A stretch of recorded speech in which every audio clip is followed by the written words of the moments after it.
Hey guys, it's Todd with Project 9 Life. Welcome to Personal Development Hacks. Got a great episode again tonight. Got another special guest. So uh, get comfy and we're going to learn some stuff and be entertained and have a little bit of fun. So I will bring her in. Hi, Barbara. Hi, how are you? I'm good. How are you? I'm doing well today.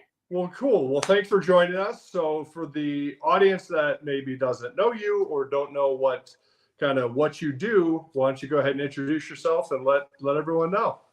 Okay, well, thanks again for having me. My name is Barbara Walsh. I'm a board certified master health coach, and I actually help women to sort of jumpstart their metabolism so that way they can lose stubborn belly fat and unwanted weight, especially for women over 40 who have tried and struggled and they feel like it's impossible. And I help them to do that without dieting, which is a new one, and actually by eating more and not less. So, yeah, so that's pretty much what I'm about. That's cool. I mean, the fact that, like you're focused on a niche like that, they're confident enough to know that, like, I got to do something about this ahead of time rather than hopefully, it's like we always talk about, the best time to approach a potential issue is long before it happens, because then you can be the Titanic and you can steer out of its way long ahead of time. Second best is you're close, but you're not there. And then worst case scenario is you're falling down the cliff going, so please help me, So that's cool. So what have you kind of run into, like some of the biggest challenges that people are facing and stuff like that with regards to what your specialty is? Well, let's see. I guess I got into this specialty and actually got into health coaching really because 7 years ago I had been given a breast cancer diagnosis, and everything in my life just went. It spun out of control, obviously, because it's a really scary thing. It's a difficult thing to face, and I personally couldn't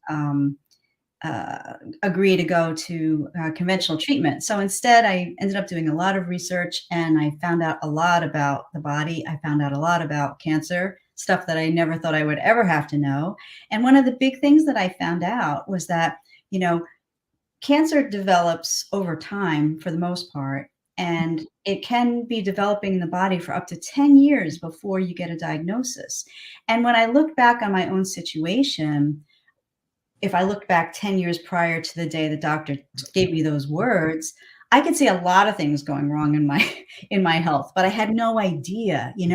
And at that time, when I was diagnosed, I had just hit 50. If I look back 10 years prior, I had just passed the 40-year mark, and really, that's about the time in women where things really start to go haywire. I mean, life as you know it ceases to exist as far as your body's concerned. A lot of things start to. Better that you say that than me. So, it's true. It's true. So fire away. Because if I say something like that, this show's canceled. We're out of here. Yeah, well, I know I can say it because I was there. I mean, everything changes, really. I mean, you get to a point where, suddenly you have no energy. You realize you have no energy. Suddenly you feel like, you do start gaining weight and you're not really sure why that is, because you're not necessarily doing anything drastically different than you've always done. And somehow things have been changing. Your hormones start shifting. All kinds of funny stuff starts happening as your body prepares for the perimenopausal phase before you hit the big M, when you get past 50. And so things are really going out of control. And during that time period in my personal life, I experienced a lot of health issues, like chronic things. Nothing like I would always go to the doctor and it was never like, oh my gosh, you have this terrible thing. It was always like, oh, we do a test. Oh, you're in range. Everything's fine. Everything's fine. There's nothing to worry about. You'll be fine. And then they would maybe hand me a prescription to alleviate whatever symptom I might have been having.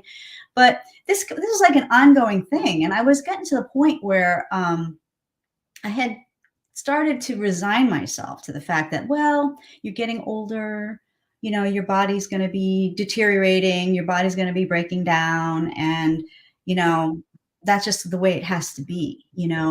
But what I didn't realize was that all that time, all of those things where my body was sending out these signals saying, you know, your check engine light is on here, people. We need to do something because this is a thing that's happening.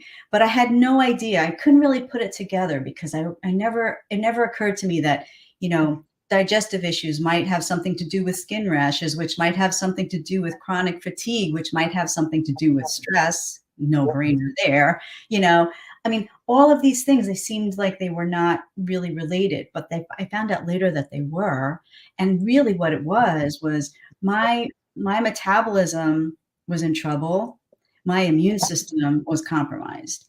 And that's what really set me up to be in a position to be a prime candidate to be diagnosed with cancer, with breast cancer, or actually any cancer, really. And so that's the reason why I got into health coaching, number one, because after I discovered all the things after the diagnosis, I just changed everything about my life. I changed the way I ate. I changed the way I decided to start exercising, which was something I never liked to do. I changed the way I managed stress. I detoxified my body, which was huge, huge, huge, huge, especially in terms of cancer and any other disease, really. And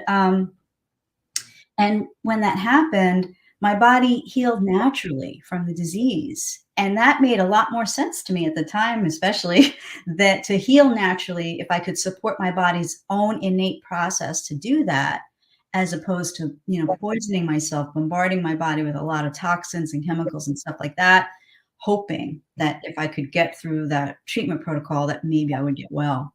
And so that's why when I say to you, at the time, I was thinking to myself, you know, this is inevitable. I'm getting older. I'm just going to have to feel like crap for the rest of my life. And I'll just commiserate with all my friends as we compare our prescription lists at, you know, at cocktail parties and whatever, you know. And what I found out through this whole process was, as I detoxified my body, I changed the way I ate. I started just really nourishing my body. The weight that I had always struggled with for years. In fact, when I was diagnosed, I told you I was just 50. I was just diagnosed with menopause, and I had gained like 30 pounds at that point, which is kind of common for women when they hit menopause. A lot of women gain weight, especially belly fat. I had that. And like other stuff that I had done prior, like when I was younger, I was always one of those, I know it sounds cliche, but I was a yo-yo dieter girl. And so it was like my go-tos were always, you know, okay, I got to lose a few pounds. I'll just starve myself and I'll exist on, you know, some peanut M&Ms and a couple of venti cappuccinos and I'll be good to go. But, you know, I hit a point where that stuff didn't work anymore. And then it was like, now what do you do? So anyway, as I detoxified my body, I changed the way I ate. I made more conscious choices about everything that concerned my well-being and my body. The weight just came off on its own. Total bonus. I mean, I didn't even have to work at it. It just came off on its own. And after 6 months, I went back for retesting, and the cancer that was in my left breast could no longer be found. So the doctor gave me my NED, which is no evidence of disease. And here I am 7 years later, still cancer-free, still haven't gained back the 30 pounds.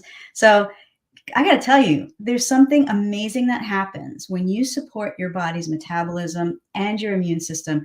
You nourish your body, everything just gets better and better and better. And I have really great energy. I have the energy I had when I was like 20. Yeah. And so I can honestly say that you don't have to settle for the total breakdown of your body as an inevitable side effect of aging or even age-related diseases, because there's so many things that you can do. You know, that's how I got here. And that's why I do what I do. That's awesome. Yeah, because I mean, when we first met, you were telling me that story, and you left out some parts about the pressure of the doctor to, you got to make a choice now, and you got away from it, and were able to make an alternative choice, which has resulted amazingly without having to go for, chemo and all the stuff. Because, like, you're right, it's killing the stuff in your body with putting more poison in your body. So. Oh yeah.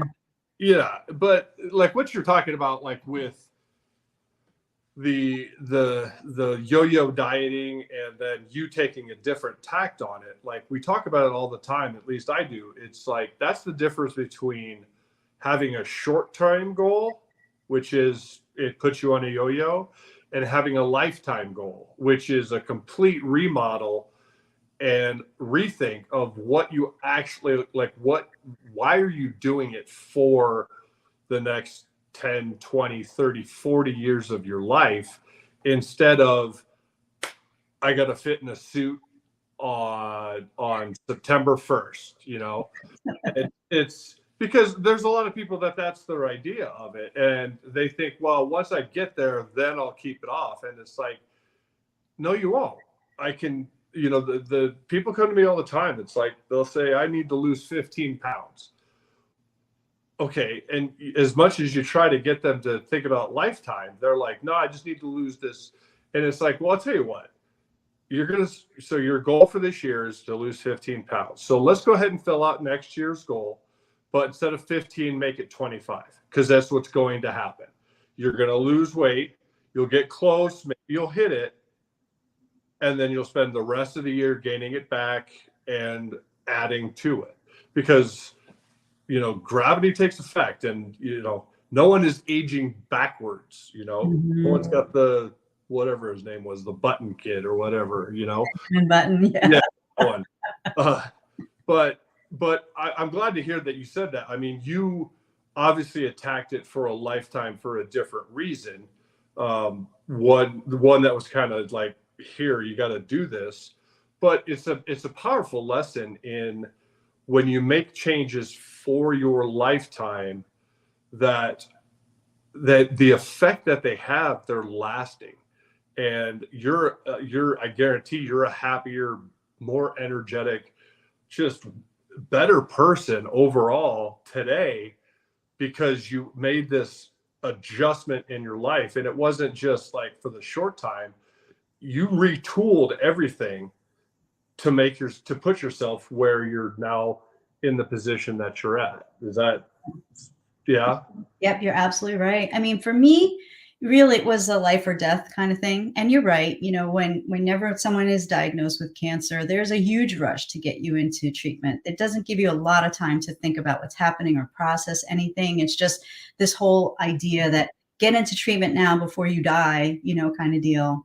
And stepping back from that, even though that was difficult to do, because I was always a very compliant kind of a person and patient. So typically if the doctor would tell me do something, then I would do it, because who would know better than the doctor? And I'm not faulting doctors entirely about that point. But my point is saying that, there are actually other options that people don't really know about. So taking the time to discover what they were and find out what was going to be right for me was a huge key. And interestingly, I like what you were saying before about, I have to get into my suit by whatever the date is, or I'm getting married and such, I got to fit into my dress. And it's a whole mindset, I think, that we all have, that, we just do something for this finite period of time. We get that result and then it's over. But that is the real reason why you have regression. And that's also very true, even like in terms of cancer. Like if I honestly believe that if I had done everything that I did and gotten to the point that I was today, but I don't maintain those things, I would set myself up for recurrence, Right. easily. So it does come down to your motivation. Why the heck are you doing it in the first place? And what do you really want to get out of it? Honestly, in my case, I didn't want to die and I didn't want to do chemo. So that was a major motivator for me, but I agree with you. That's something when I work with my clients, really want to talk about that. Like, why do you really want to do this? And what do you see in the future as, your health being like? What do you think is even possible for your health? Because that's huge, totally huge.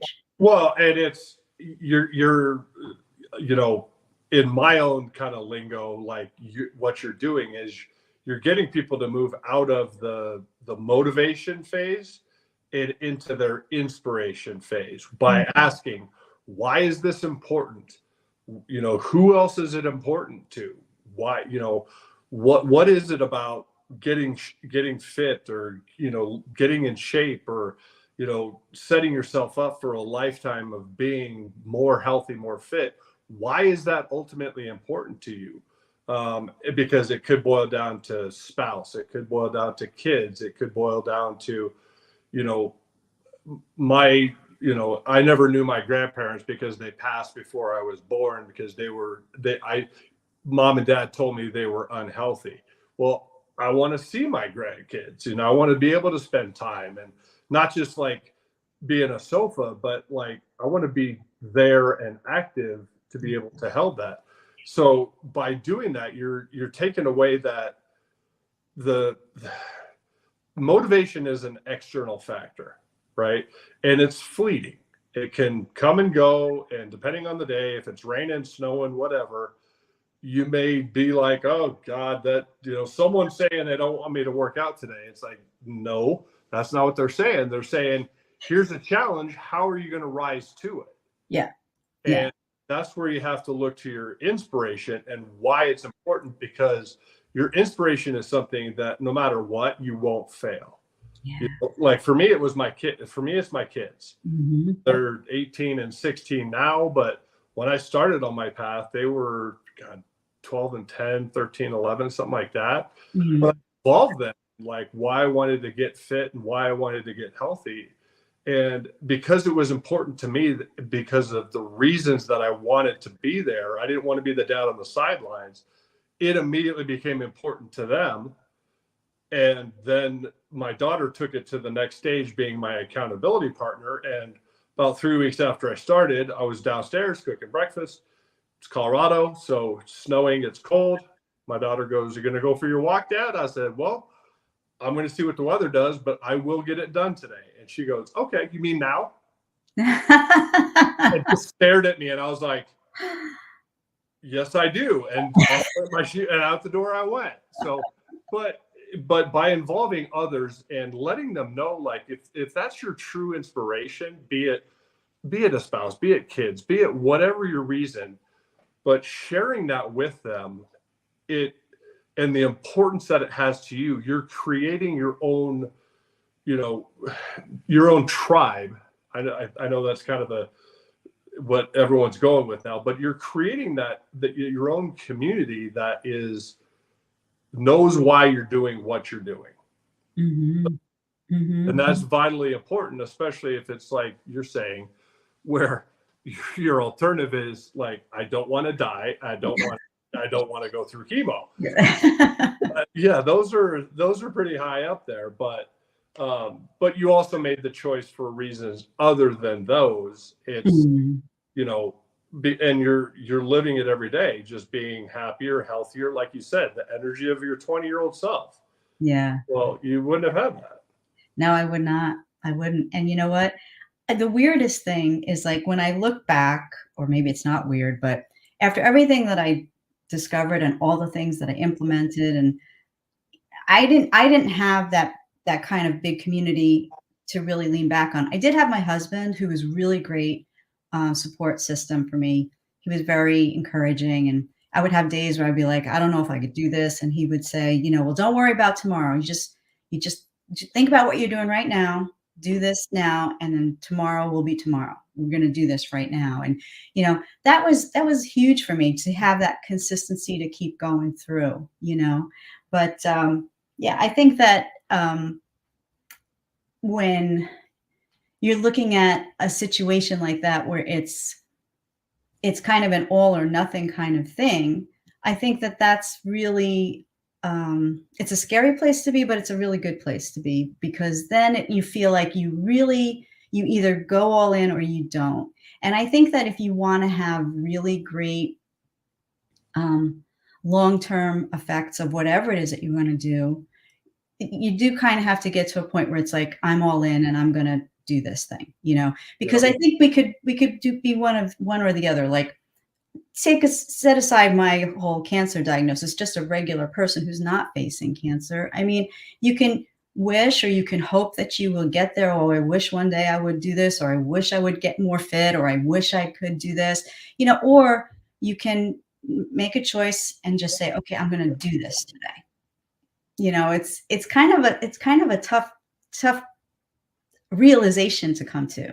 And I think that that's true, like from in my case, like even in terms of the whole cancer diagnosis, like with the things that I learned, especially in terms of nutrition, I mean, I never occurred to me all those years way back when that, you know, things that I was eating, drinking, the way I took care of myself. And I use that term loosely because I thought I took care of myself, but I found out in the long run, I really wasn't taking good care of myself, but I didn't know any better, you know? And had I known what I learned back then, I'm confident that I could have avoided cancer in the first place. You can't talk me out of that one because that's how amazing the body is. Like the minute that you start to do something positive, your body starts responding, you start feeling better and improvements, they happen. They do.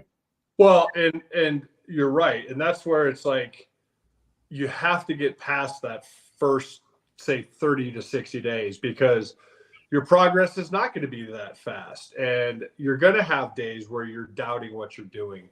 And the longer you stay at it and your body starts to adjust to, okay, we're doing this now, it's going to take over and start like really ramping up that progress even faster than you can imagine. Mm-hmm. Your body's like, it craves positive energy.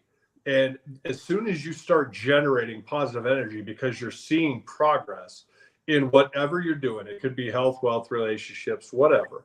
But as soon as you're making progress and you start to have that positive energy, your body adjusts and it's like, okay, I want more of that.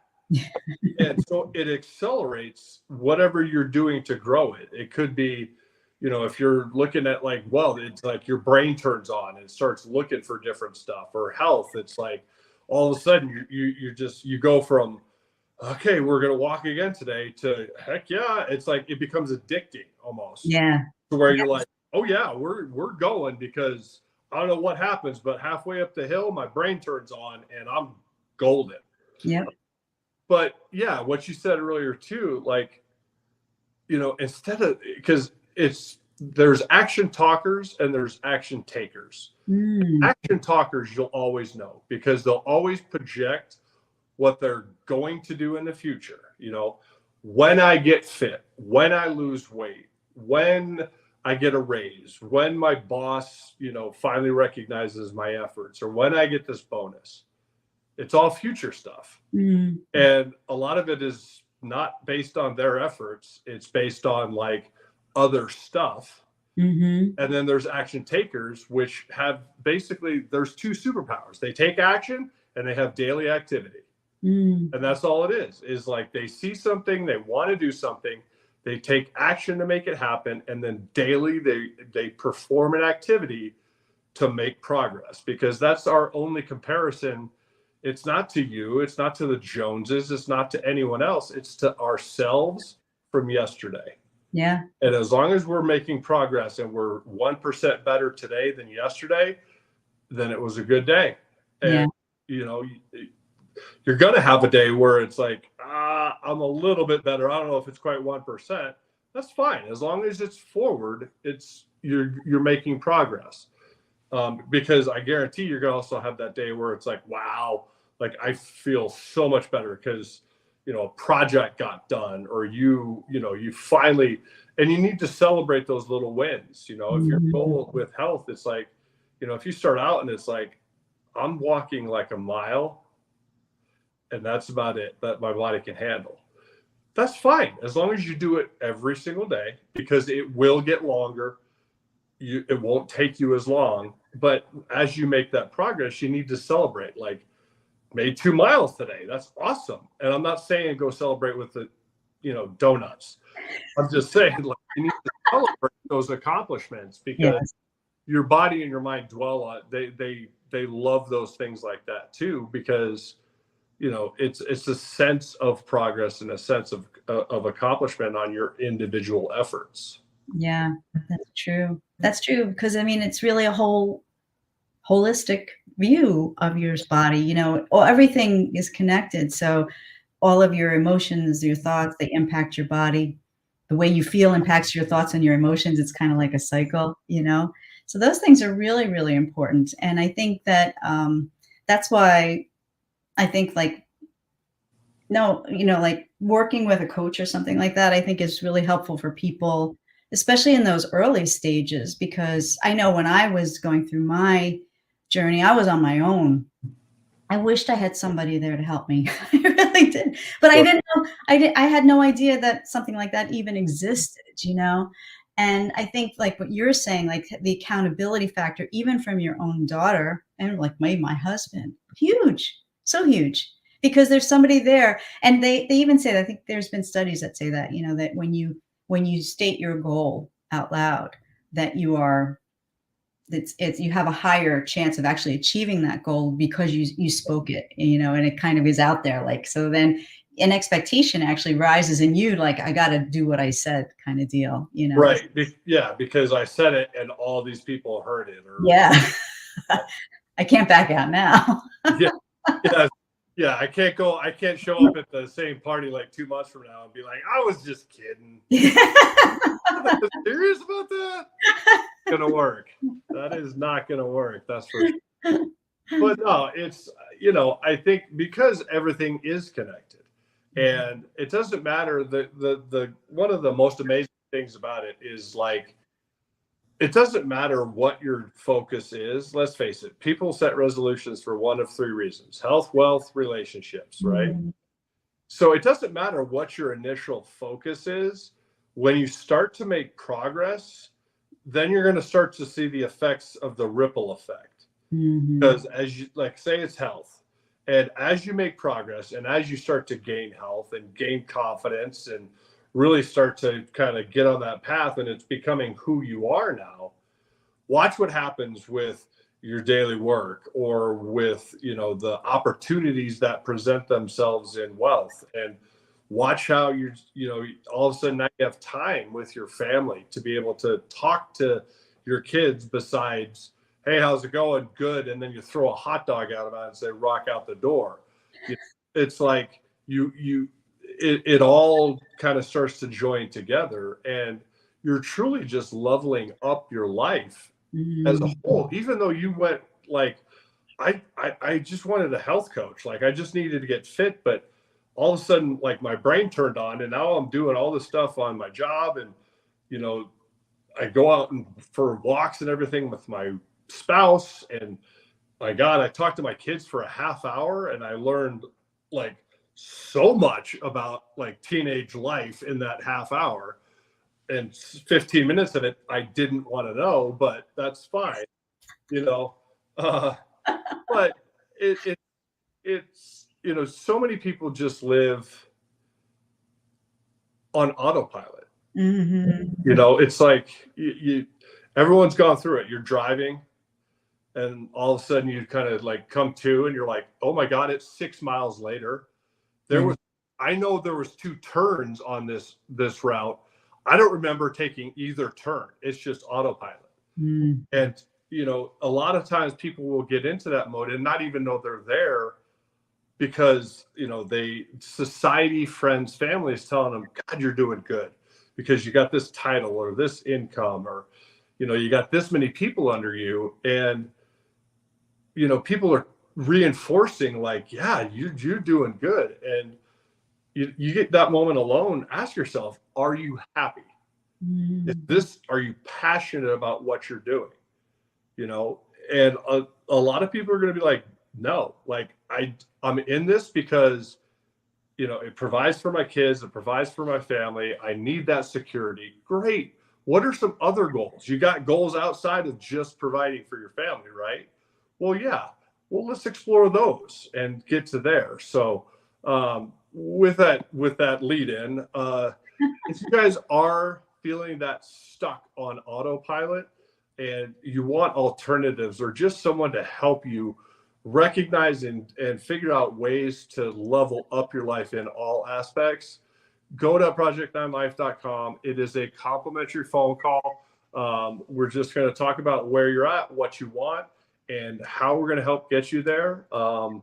No obligation, but it's a free phone call to at least get a different perspective on what you got going on. So, and then Barbara, if they want to get a hold of you, besides the banner that I just put up, Yeah, feel free to reach out to me at healthcoachingwithbarbara@gmail.com.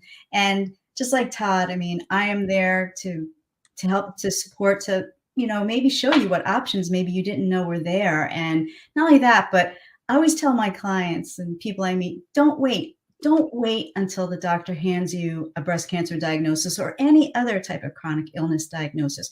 You don't have to wait till that happens to make some really impactful changes, so you will feel amazing. So don't wait to feel amazing. And if you want some help with that, you want to know more about what that would entail and what it looks like for you personally, reach out to me. I'll be happy to help you with it. Yeah, and that's a great way of phrasing it and looking at it is, don't make the decision when the precipice is fast approaching and you have that appointment and you're dreading. Like, okay, if that's the stage that you're at, fine. Get help, because there are alternatives, even if you happen, unfortunately, to get a diagnosis like that. But back the clock up 10 years. So, if we're talking about 30, 25-year-olds that, are just alive, like, why not do things to live happier, live healthier, live more, fulfilling lives while you're on this spec, and take care of all these things so that you never have to get to that point to worry about that diagnosis. Now, is it 100% guaranteed? No, but you will have had the confidence to look at it and say, I did everything I could, and I know I'm going to get through this, even if, it ends up bad or whatever. But by not doing anything, you're going headlong towards the edge. And unfortunately, at that point, it requires typically abrupt decisions and massive decisions instead of making small choices 15 years ago. Yeah. Yeah. I mean, you can't go back. Hindsight's always 2020. So if you look at someone like myself, maybe you could take something from my experience and say, hey, if I had taken that time those years ago, I wouldn't have gotten to that point where I needed to have to make those kinds of decisions, and that's the whole point. I mean, not only that, but I think it's something super important, like especially for women, because women do so much for, no offense, Todd, but women do so much for so many, their children, their family, their work. And they always have a tendency to put themselves on the back burner because they just have to, they're so busy. They have to take care of everybody else, but they never think to take care of themselves. And I know that might sound cliche, but it's really true. If you want to really take care of your family and give your family the best you can think about putting yourself first and turning your health around, turning the way you feel around, turning your emotional and your stress level around, and you will be unstoppable. That's all I could say about that. Yeah, no, you're absolutely right. Like, you can't be your best for everyone else if you're not your best for yourself first. It's true.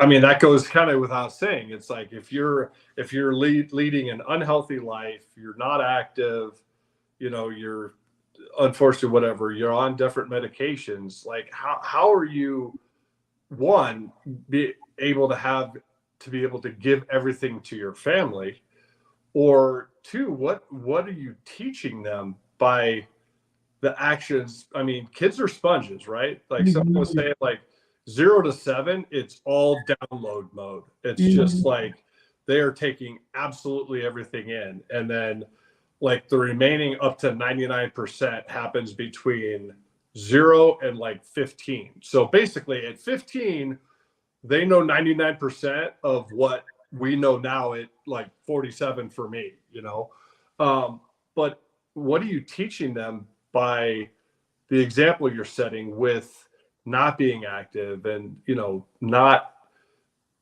not taking care of yourself? I mean, regardless of, genetic stuff and everything like that, but there's ways that you can stay active and involved that, we're not asking you to be a track athlete. It's just like, take care of yourself because you've got everything to live for. And, Mhm. people always get, by the time people turn 40, they're like, I'm stuck. This is who I am. This is what I am. And it's funny because the New England Board of Medicine, the journal that they write, Mhm. and I'm probably just butchered that, but it's fine. The point is valid. They did a study like a couple years ago, and they were looking at the most productive decades in a human being's life. It didn't matter like male, female, ethnicity, anything like that. It was just in a human being's life. The number one most productive decade in a human being's life is 60 to 70. Wow. Number two, 70 to 80. Wow. Number three was 50 to 60. Huh. Now, granted, people get to that age, they retire, they're considered more productive because productive to a 75-year-old is like not as much as like a 35-year-old. Right. But it goes to show, and like I tell people that because it's like if you're stuck and you feel like at 40 or 45 or whatever that you're stuck and this is the way that it's going to be, dude, you got 30 years out in front of you that you're going to be more productive in. You don't get stuck now. Yeah. Like you got 30 years that you're going to be able to do all this stuff with.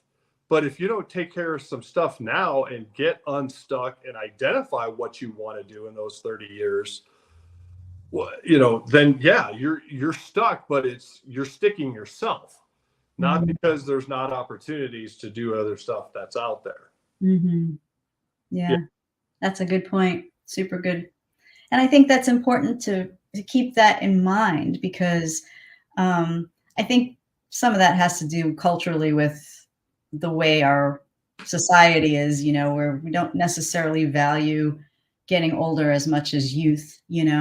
But, knowing that you do have the potential to be that productive further on in those years, it's actually kind of inspiring when you think about it. And then like you're saying, what do I want to do in like 20 or 30 years from now instead of thinking, wow, I hope I'm going to be here 20 or 30 years from now, you know? Yeah. And like from my experience, I honestly believe that if you do take take the opportunity to like address the way you care for your body and nourish your body nutritionally and even with exercise and things like that, you put yourself in a better position to not have to be um, impacted by age-related diseases because your body will be more resilient. It will be stronger. Your immune system will be stronger, and then you will not necessarily have to be debilitated by whatever people think is the inevitable. Because there really is no inevitable. It could be whatever you want it to be. You know. Right. Yeah. There's plenty of things out there that it's been proven to be that it's like a genetic trait or something like that. But even in that case, there's people who are genetically predisposed to something that never get it. That's true. They take care of whatever and they don't experience it, even though it's like genetically predisposed to happen to them. Mhm. It doesn't. Um, Mhm. and there's plenty of people out there that they're genetically predisposed to nothing, but yet they end up getting everything because of how they've approached and how they've gone through their life up to that point, like with toxins and inactivity and not paying attention to like just what's going on, and all of a sudden stress, anxiety, all sorts of stuff like that starts to build in them. And I mean, there's no good that comes out of stress, anxiety, frustration. I mean, there's no good that comes out of feeling that way. And I don't care what situation it is. But, so just a question that I had about it. So you get a client in, and let's say they're, they haven't been active in a while. They're concerned because, you know, they're 40, their body is starting to show like just their age. They probably, you know, a little bit heavier than they want to be. And, but they've at this point of their life, let's say they've made efforts. So they've adjusted their diet to, you know, eliminate carbs, added sugars, you know, they eat as healthy as they can in their mind. They are active somewhat, you know, they walk, everything like that, but their main frustration is that their their body is just stubbornly not adjusting and not making changes. So how, I'm just curious, like how would you approach someone that, like, maybe in that situation, that comes to you and says, you know, what else do I need to do? Yeah. Well, when that I do meet people like that. I was a person like that.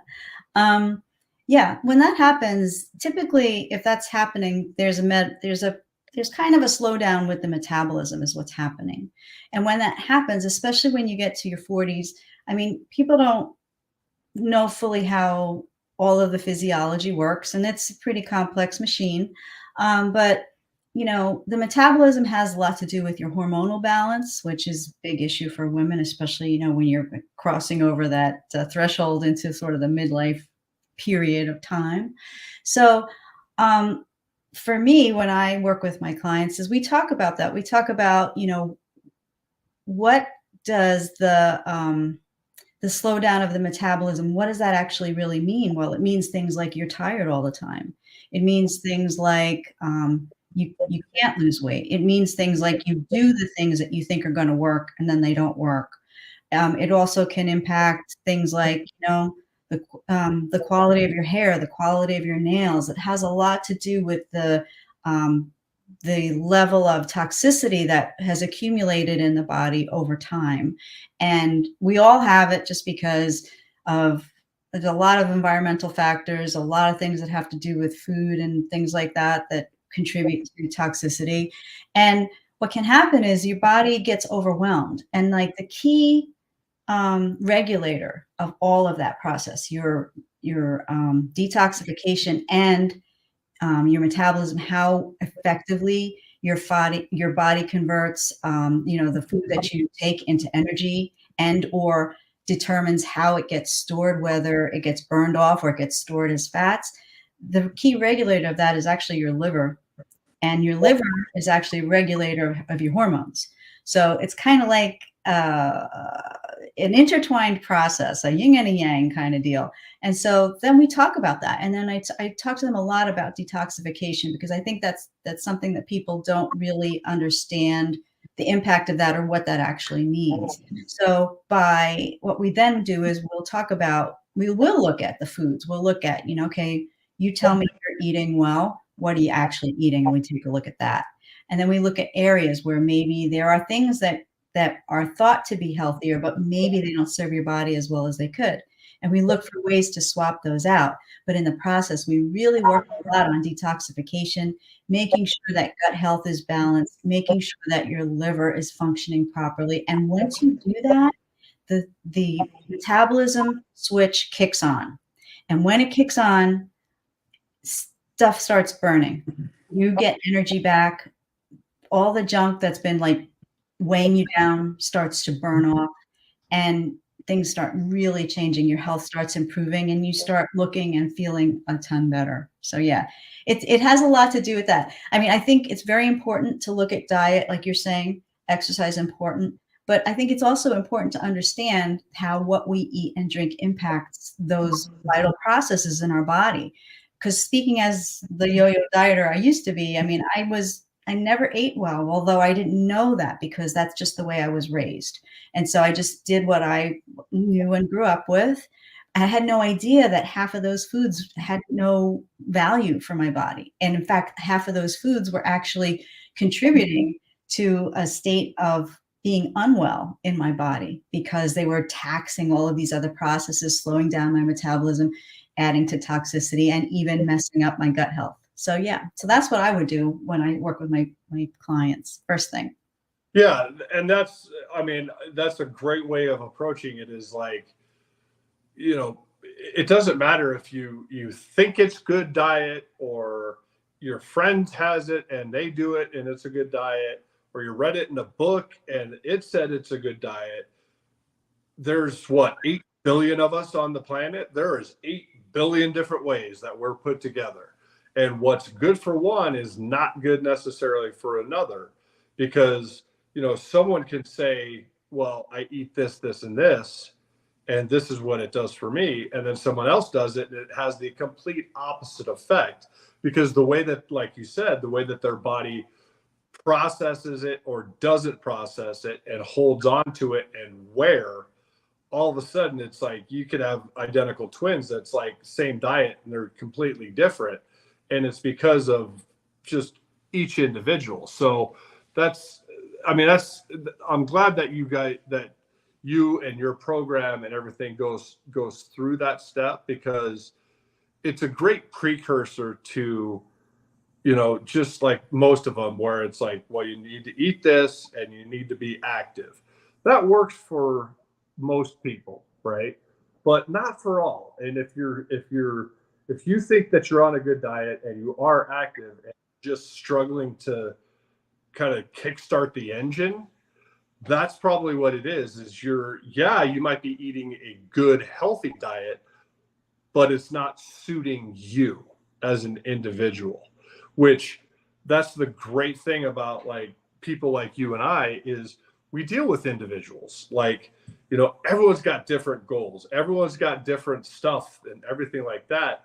And being able to get into coaching programs or whatever, where you're heard as an individual, because there is no cookie cutter, like, here's your diet in a box, or here's your guide to living your best life in a box. That's not the way that it works. It's truly an individual, not only like what you want, but why you want it, and what you're willing to sacrifice or pay the price of to get there. Because some people are like, you know, look, I know I'm not active. I got to start real slow, like a mile. Great. Right. Just start. Yep. That's all that matters. Right. Yep. But, you know, other people are like, I'm going to pay the price. And as long as their activities reflect their action that they're taking, yeah, then go for it. You know, I mean, no one's going to hold you back. It's, you know, and neither of us is sitting here going, yeah, be like Arnold and go to the gym for 6 hours a day, 7 days a week. We are realistic after all, yes. But with anything, it's, you know, like you said, when you were going through this and you didn't know that that coaches like us existed, I think there's still a huge part of society that doesn't know that people like us do exist, that we are out here, and our main goal is to help other people.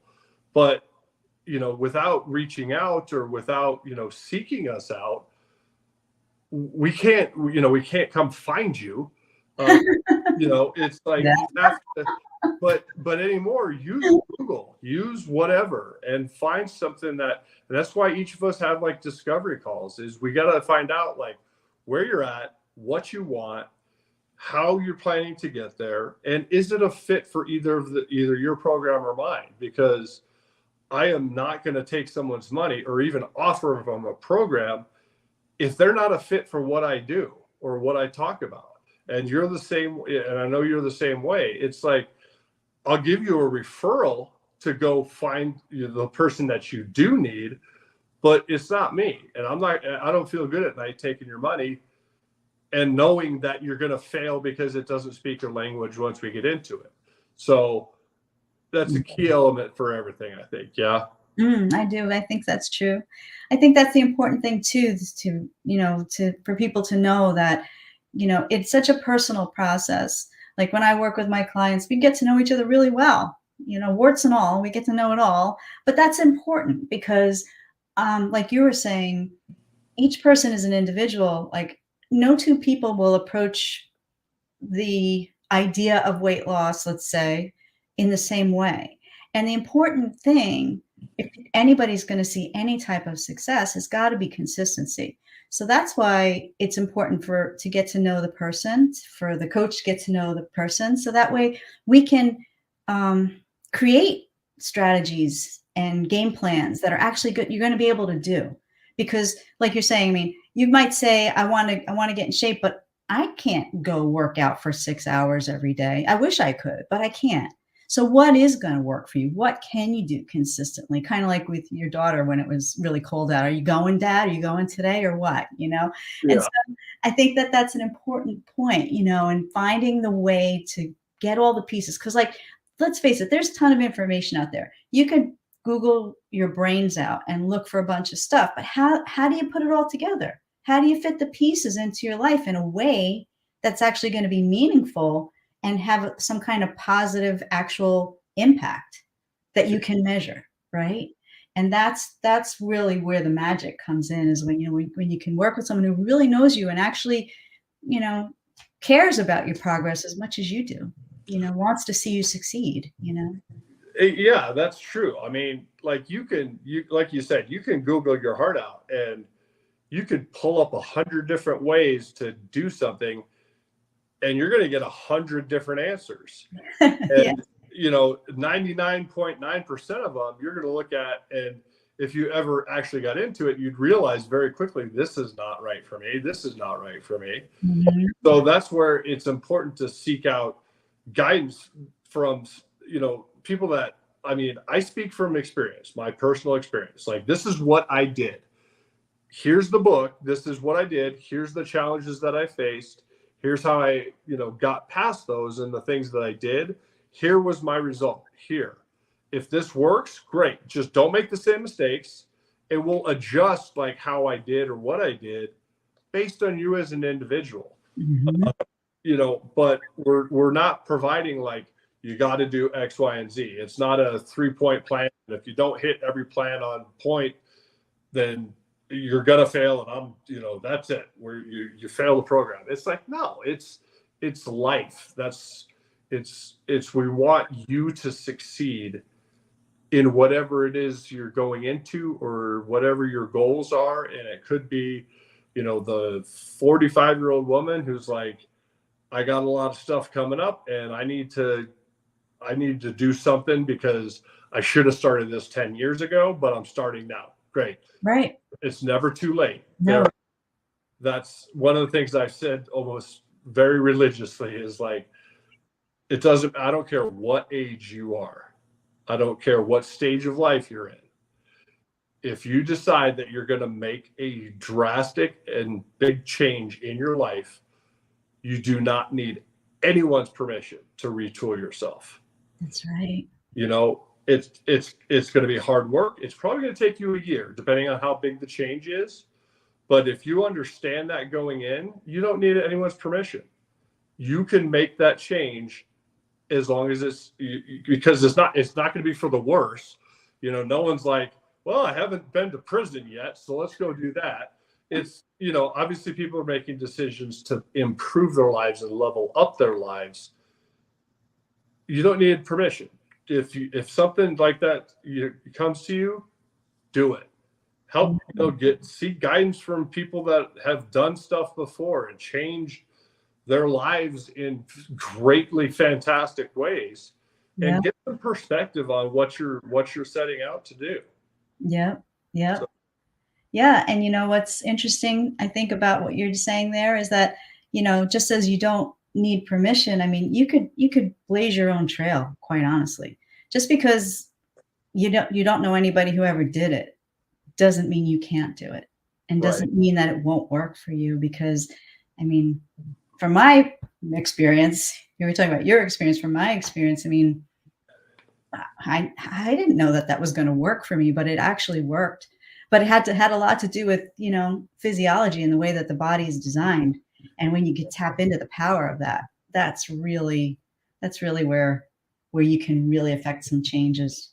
And I think it's empowering, you know, because especially like something like breast cancer, people are afraid to talk about cancer. I used to be afraid to talk about cancer. And, you know, there's this weird thought that if I talk about it, that I'm going to get it, you know, and There is. Yeah, don't say the word, you're gonna get it. Yeah. There is, and the thing is, by doing that, you kind of you tie your own hands basically, because if you can look at it a little more objectively and see what you can do to really strengthen your body so that it's resilient and it has the defense system that it needs to actually eradicate it naturally the way it's designed to, then you don't have to worry about that stuff. And then what happens is you end up improving your health. And then when you start improving your health, that's when everything gets better.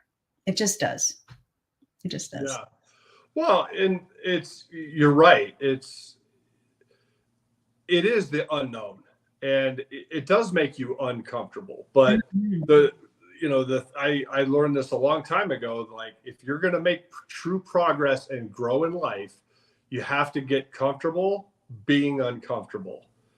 That's where your growth is. You don't grow when you're comfortable. You grow when you're like uncomfortable and stretching yourself. That's true. That's true. So, all right, we're out of time. Barbara, thank you so much for being here. I appreciate everything. Again, guys, if you need to get a hold of us here, go there. If you need to get a hold of Barbara, go there. But other than that, thanks for watching, and we'll see you guys later. Thank you.